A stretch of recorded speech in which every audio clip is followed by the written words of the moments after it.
ఒక సామెత ఉంది కదా, ఉచితంగా దొరికే జున్ను ఎలుకల బోనులో మాత్రమే ఉంటుంది అని. అవును, చాలా పాత మాట ఇది. కరెక్ట్. ఈ మాట వినడానికి కొంచెం కఠినంగా అనిపించినా దీని వెనుక ఒక పచ్చి నిజం దాగి ఉంది కదా. ఈరోజు మనం మన ఈ లోతైన విశ్లేషణలో ఆ నిజాన్ని బయటికి తీయకుతున్నాం. ఖచ్చితంగా, ఇది అందరికీ అవసరమైన చర్చ.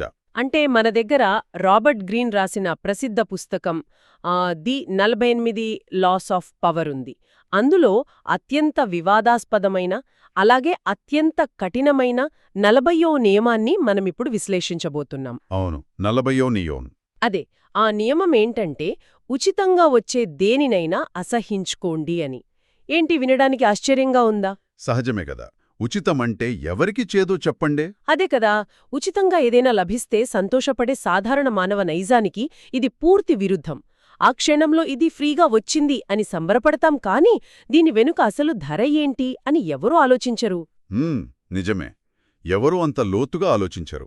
ఈరోజు మన లక్ష్యం అదే. ఆ అదృశ్యమైన ధరేంటో, దాని లెక్కలెలా ఉంటాయో, జీవితంలో ఏదీ పూర్తిగా ఉచితం కాదు అనే సత్యాన్ని ఈరోజు చర్చిద్దాం. ఈ అంశం నిజంగా చాలా లోతైనది. అంటే ఉచితం అనగానే మనుషుల్లో సహజంగానే ఒక రకమైన ఆకర్షణ పుడుతుంది. అది మన బ్రెయిన్కున్న ఒక వీక్నెస్ అని చెప్పొచ్చు. కరెక్ట్. ఫ్రీ అంటే ఒక క్రేజ్ అంతే. కాని వాస్తవ ప్రపంచంలో, ముఖ్యంగా అధికార, వ్యాపార సంబంధాలలో స్వచ్ఛమైన ఉదారతతో దేనినైనా పూర్తిగా ఉచితంగా ఇచ్చేవారు దాదాపుగా ఉండరు అని రాబర్ట్ గ్రీన్ వాదన. దాదాపుగా ఉండరు అంటారా? అవును, చాలా సందర్భాల్లో ఆ ఉచితమనే ముసుగు వెనుక ఒక బలమైన ఉద్దేశం దాగి ఉంటుంది. ఎవరైనా ఒక బహుమతి ఇచ్చారంటే దాని అర్థం కేవలం ఆప్యాయత మాత్రమే కాదు. ఓహో, మరి ఇంకేముంటుందక్కడ? వారు ఆ వస్తువు ద్వారా ఎదుటివారి నిర్ణయాలపై ఒక రకమైన ప్రభావం చూపించాలనో, లేదా వారి జీవితాల్లోకి సులువుగా చొరబడాలనో, విధేయతను కొనుగోలు చెయ్యాలనో ప్రయత్నిస్తుండవచ్చు. అంటే అదొక ప్లాన్ అంటారు. ఖచ్చితంగా. అంతిమంగా ఇది ఒక రకమైన నియంత్రణ సాధించడానికి వేసే పునాది అని మనం అర్థం చేసుకోవాలి. ఒక్క నిమిషం. ఇది మరీ ఎక్కువ అనుమానించినట్లు లేదా? ఎలా అంటారు? అంటే ఒక మనిషి మరొక మనిషికి చేసే ప్రతి సహాయం వెనుక ఒక కుట్ర ఉంటుంది అనుకుంటే ఎలా? దీని కేవలం ఒక కుట్ర సిద్ధాంతంగా కొట్టిపారేయొచ్చు కదా? మీ పాయింట్ నాకు అర్థమైంది.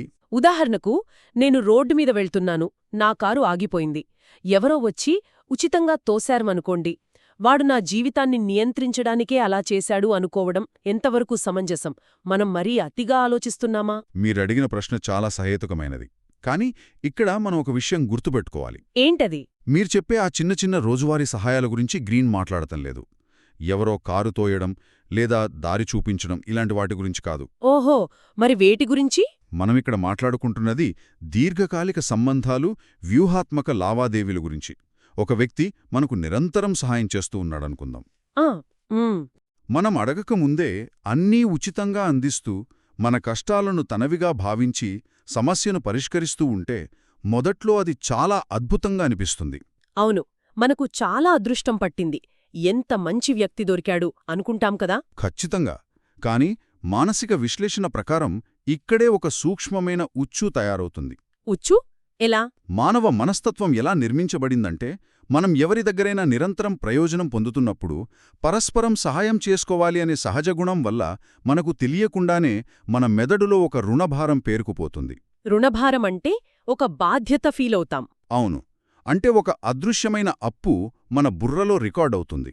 నేను వాళ్లకి ఏదో ఒకటి తిరిగి చేయాలి అనే ఒక ఫీలింగ్. అరే, అంటే ఉచితంగా తీసుకున్న ప్రతిసారి మన మెదడు ఒక ప్రామిసరీ నోట్ రాసి వాళ్ళ చేతిలో పెడుతోందన్నమాట. అక్షరాలా అది జరుగుతోంది. ఈరోజు మనం పొందే ఉచిత సహాయం రేపటికి ఒక మానసిక బాధ్యతగా మారిపోతుందా? 100%. ఆ వ్యక్తి ఎప్పుడో ఒకసారి వాళ్ల అసలు ఉద్దేశ్యం బయటపెట్టి ఏదైనా ఒక పెద్ద పని చేసిపెట్టమని అడిగినప్పుడు అప్పుడు మనం ఇరుక్కుపోతాం. అవును, లోపల ఆ పేరుకుపోయిన రుణభారం వల్ల మనం కాదు అని చెప్పే స్వేచ్ఛను పూర్తిగా కోల్పోతాం. వామ్మో, ఇది చాలా భయంకరంగా ఉంది కదా. అవును, కాదు అని చెప్పలేకపోవడమే ఇక్కడ మనం చెల్లించే అసలైన మూల్యం. సమాజంలో అత్యంత శక్తివంతమైన వ్యక్తులు ఈ విషయాన్ని చాలా ముందుగానే గ్రహిస్తారు. అంటే వాళ్ళు ఫ్రీగా ఏదీ తీసుకోరంటారా? అస్సలు తీసుకోరు. అందుకే వారు ఉచిత బహుమతులు, అవకాశాలు లేదా ఉచిత ప్రయాణాలు లాంటి వాటిని ఎట్టి పరిస్థితుల్లోనూ స్వీకరించరు. ఉమ్, ఒకరి దగ్గర ఉచితంగా ఏదైనా తీసుకుంటే రేపు వారి దగ్గర తలదించుకోవాల్సి వస్తుందని వారికి తెలుసు. స్వతంత్రంగా ఉండటానికి వారు ఎల్లప్పుడూ తన ఖర్చులు తామే భరించడానికిష్టపడతారు. ఆ స్వేచ్ఛ అనేది వారి దృష్టిలో డబ్బు కంటే 10 రెట్లు విలువైనది అన్నమాట. అవును, అదే అసలైన పవర్. ఇది వింటుంటే నాకొక అద్భుతమైన దృశ్యం కళ్లముందు కదులుతోంది. చెప్పండి. ఇది ఎలా ఉందంటే, ఉదయం పూట మంచు బిందువులతో మెరుస్తున్న ఒక అందమైన సాలెగూడును చూసినట్లుగా ఉంది. వావ్, మంచి పోలిక. దూరం నుండి చూస్తే అది ప్రకృతి సృష్టించిన అద్భుతమైన కళాఖండంలా ఎంతో ఆకర్షణీయంగా కనిపిస్తుంది కదా. ఆహా, ఇంత అందమైన గూడును నాకోసం ఎవరైనా ఉచితంగా ఇచ్చారే అనుకుని ఒక కీటకం వెళ్ళి అందులో కూర్చుంటుంది. తర్వాతేమవుతుందో మనకు తెలుసు. అవును, కాని అందులో అడుగుపెట్టి దాని జిగురుకు అతుక్కుపోయాకే దానికి అర్థమవుతోంది అది ఎంత అందంగా ఉన్నా అంతిమంగా అదొక ప్రాణాంతకమైన ఉచ్చు అని. అందులోంచి బయటపడదామనుకున్న ప్రతిసారి మరింతగా కూరుకుపోతుంది. నిజంగా ఆ సాలెగూడు పోలిక ఈ పరిస్థితికి అతికినట్లు సరిపోయింది. ఆకర్షణీయంగా కనిపించే ప్రతి వ్యూహాత్మక ఉచితం వెనుక ఖచ్చితంగా అలాంటి జిగురుంటుంది. కరెక్ట్. అయితే ఇప్పటివరకు మనం వ్యక్తిగత సంబంధాలు, బహుమతుల గురించి మాట్లాడుకున్నాం. దీని కాస్త పక్కకు పెట్టి వ్యాపార మరియు వృత్తిపరమైన రంగాలలో ఈ ఉచితం అనే భావన ఎలా పనిచేస్తుందో చూద్దాం. ఓకే, ప్రొఫెషనల్ లైఫ్లో అంటారు. అవును, ఎందుకంటే వృత్తిపరంగా కూడా ఈ నియమం చాలా తీవ్రమైన ప్రభావాన్ని చూపుతుంది. వృత్తిపరంగా అంటే ఎలా? ఒక డిజైనర్ లేదా ఒక కన్సల్టెంట్ తన నైపుణ్యాన్ని మొదటిసారి ఒక క్లయింట్కి శాంపిల్గానూ లేదా తెలిసిన వాళ్లకి పరిచయం కొద్దీ ఉచితంగానూ ఇవ్వడం సహజమే కదా. జనరల్గా అందరూ అలాగే చేస్తారు. అలా చేయడం వల్ల మంచి బంధం ఏర్పడుతుంది. వాళ్ల పని నచ్చితే భవిష్యత్తులో వాళ్లే తిరిగి వచ్చి మనకు డబ్బులిస్తారు అనే నమ్మకం ఉంటుంది కదా. వ్యాపారంలో ఇలాంటివి మామూలే కదా, దీనిలో తప్పేముంది? పైకి చూస్తే మీరు చెప్పింది కరెక్టే అనిపిస్తుంది. కానీ లోతుగా చూస్తే ఇక్కడే చాలామంది పొరబడుతుంటారు. అంటే ఆ స్ట్రాటజీ వర్కౌట్ అవ్వదా? అవ్వదు. మన మానవ మనస్తత్వంలోని ఒక విచిత్రమైన కోణాన్ని అర్థం చేసుకోవాలి. ఒక వ్యక్తి తన నైపుణ్యాన్ని ఎల్లప్పుడూ ఉచితంగా ఇచ్చినప్పుడు తీసుకునేవారు దాని నాణ్యతను తమ మనసులో తెలియకుండానే తక్కువ చేసి అంచనా వేస్తారు. అరే, అంటే ఫ్రీగా ఇస్తే చీప్గా చూస్తారా? ఖచ్చితంగా. మనుషులు ఏదైనా పొందడానికి తమ జేబులోంచి కొంత ఖర్చు అయితేనే దానికొక విలువను ఆపాదిస్తారు. మన మెదడు అలా ప్రోగ్రాం చేయబడింది. అంటే మీరు చెప్పేది ఒకే వస్తువుకి 2 రకాల ధరలు ఉంటే ఎక్కువ ధర ఉన్నదే మంచిది అని మన మెదడు నమ్ముతుందనా? అవును, 100%. దీనికొక అద్భుతమైన ఉదాహరణ ఉంది. చెప్పండి. ఒకే నాణ్యత ఉన్న మందును ఒక గుంపుకు ఉచితంగా ఇచ్చి ఇంకో గుంపుకు చాలా ఖరీదైనదని చెప్పి ఇచ్చారనుకోండి. అప్పుడు ఏమవుతుంది?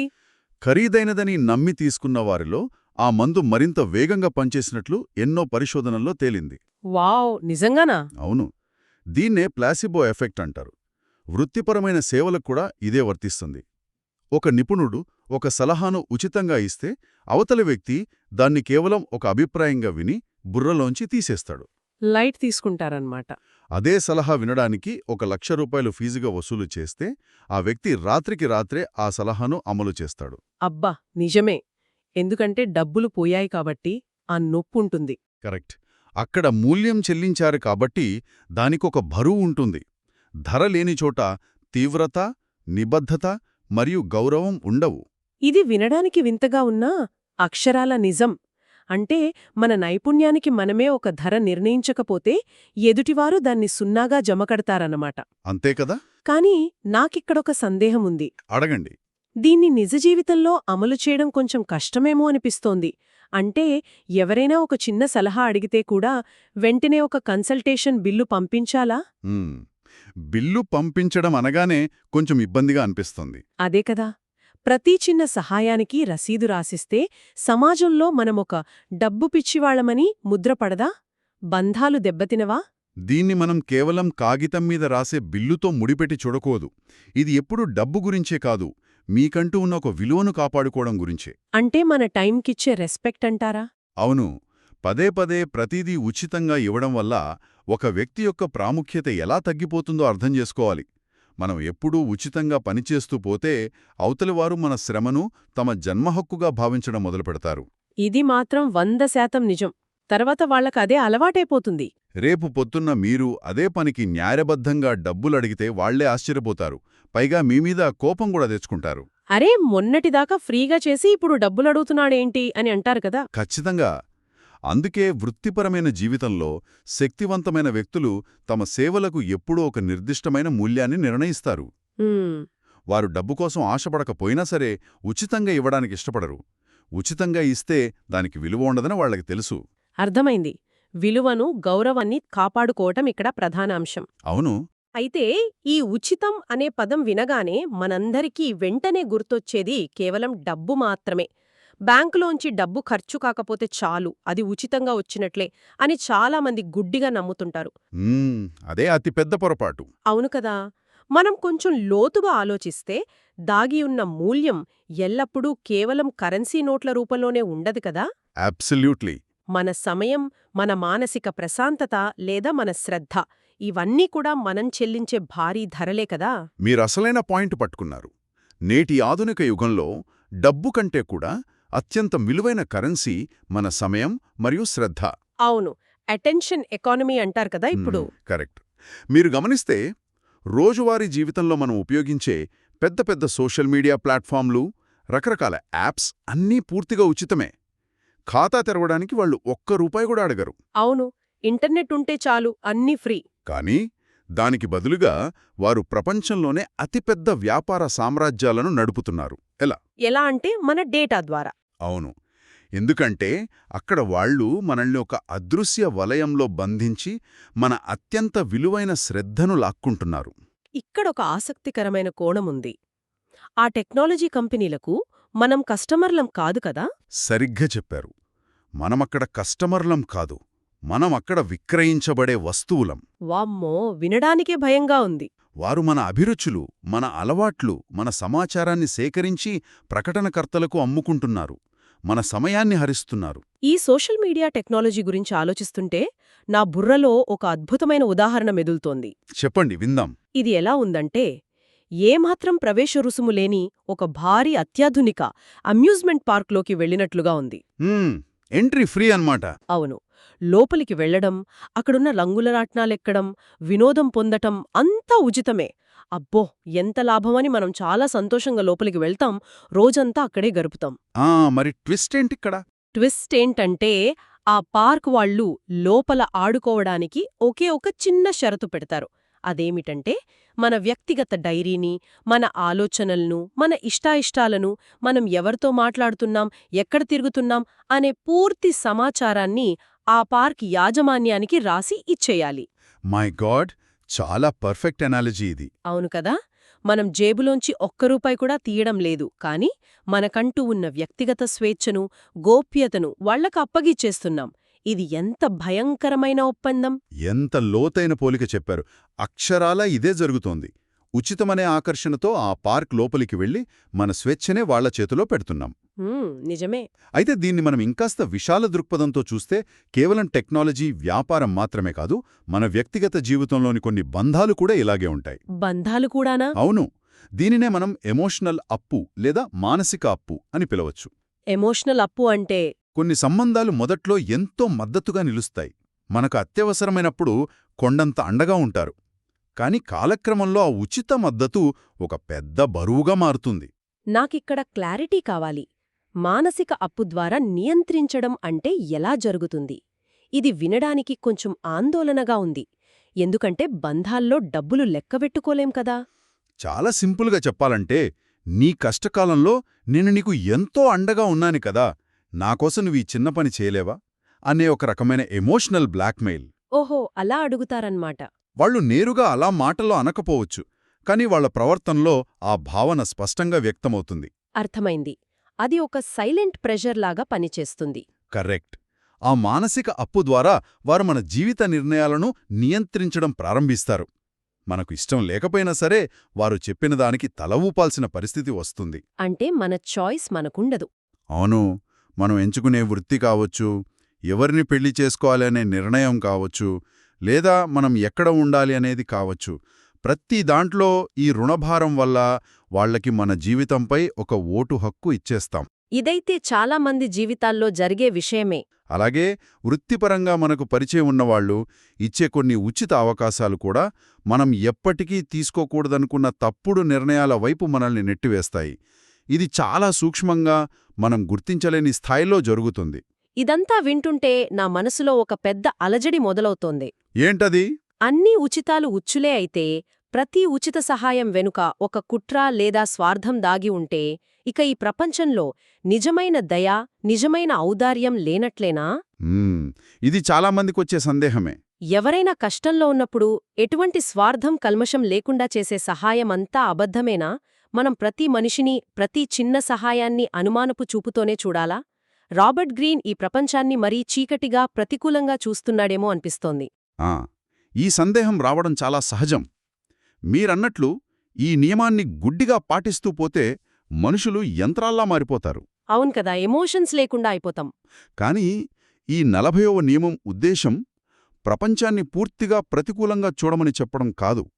ఇది కేవలం మనలో ఒక బలమైన అవగాహన తీసుకురావడానికి మాత్రమే బోధిస్తుంది. అంటే ఒక అలర్ట్నెస్ కోసం అంటారు. అవును, ఉచితం అనే పదం చూసి అమాయకంగా మోసపోకూడదని హెచ్చరిస్తోంది.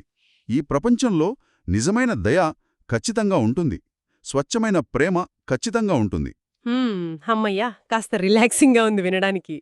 ఒక తల్లిదండ్రులు తమ పిల్లల కోసం చేసే త్యాగంలోనో లేదా ఒక ప్రాణస్నేహితుడు ఆపదలో ఆదుకోవడంలోనో ఎలాంటి వ్యూహం ఉండకపోవచ్చు.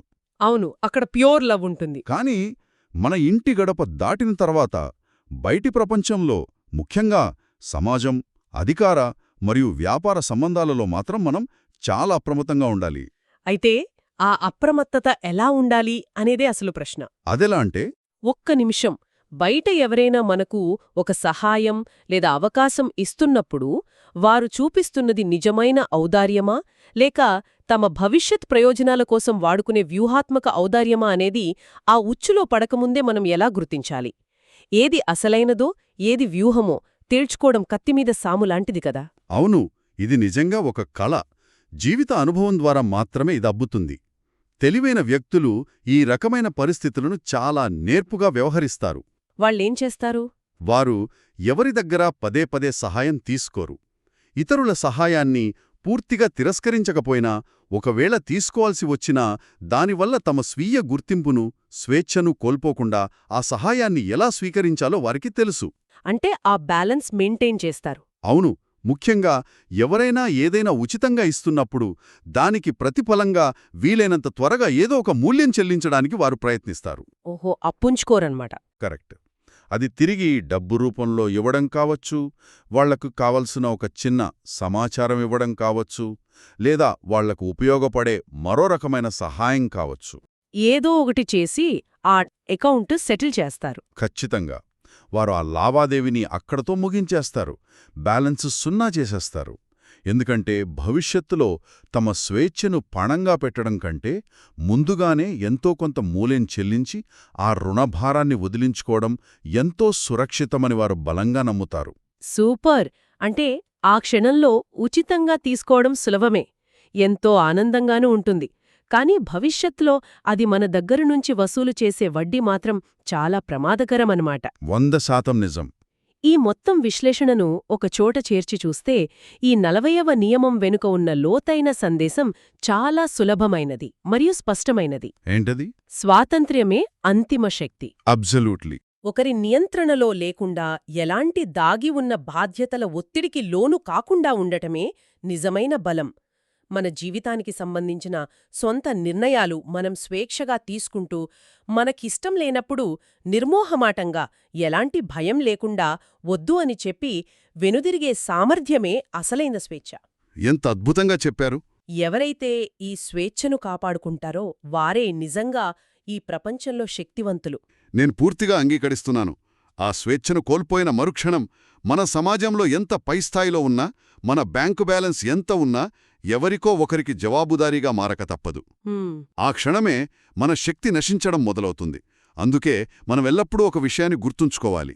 ఏంటది? తదుపరిసారి జీవితంలో ఏదైనా, అదొక ఖరీదైన వస్తువు కావచ్చు, వృత్తిపరంగా ఒక గొప్ప అవకాశం కావచ్చు, లేదా ఒక వ్యక్తి మన కోసం వెచ్చించే విలువైన సమయం కావచ్చు, పూర్తిగా ఉచితంగా మన ముందుకొచ్చినప్పుడు ఉద్వేగానికి లోను కాకుండా ఒక్క క్షణం ఆగి ఆలోచించాలి. అంటే తొందరపడి ఎస్ చెప్పకూడదు. అవును. చివరికి దీనికోసం భవిష్యత్తులో నేను చెల్లించాల్సిన మూల్యమేమిటి, దీనివల్ల నా స్వేచ్ఛకు ఏదైనా ముప్పుందా అని మనకు మనం జాగ్రత్తగా ప్రశ్నించుకోవాలి. నిజమే. ఎందుకంటే మనం చూస్తూనే ఉంటాం, కొన్నిసార్లు ఉచితంగా దొరికే అత్యంత చవకైన వస్తువులే భవిష్యత్తులో అత్యంత ఖరీదైనవిగా, మన స్వేచ్ఛనే లాక్కునేవిగా మారుతాయి. ఖచ్చితంగా. సరే, ఇదంతా విన్నాక ఈ మూల వనరుల ఆధారంగా నాకింకో కొత్త ఆలోచనొస్తోంది. దీని గురించి ఆలోచిస్తుంటే మెదడుకు పనిచెప్పే ఒక ప్రశ్న మెదులుతోంది. అరే చెప్పండి విందాం. మనం మాట్లాడుకున్నట్లుగా స్వాతంత్ర్యమే అంతిమ శక్తి అయితే, దానికోసమే మనం తపన పడుతూ ఎవరి దగ్గర ఏదీ ఉచితంగా తీసుకోకూడదని కంకణం కట్టుకొని ప్రతి చిన్న సహాయానికి మనమే 100% మూల్యం చెల్లించాలి అనుకుంటే అప్పుడీ సమాజం ఏమవుతుంది?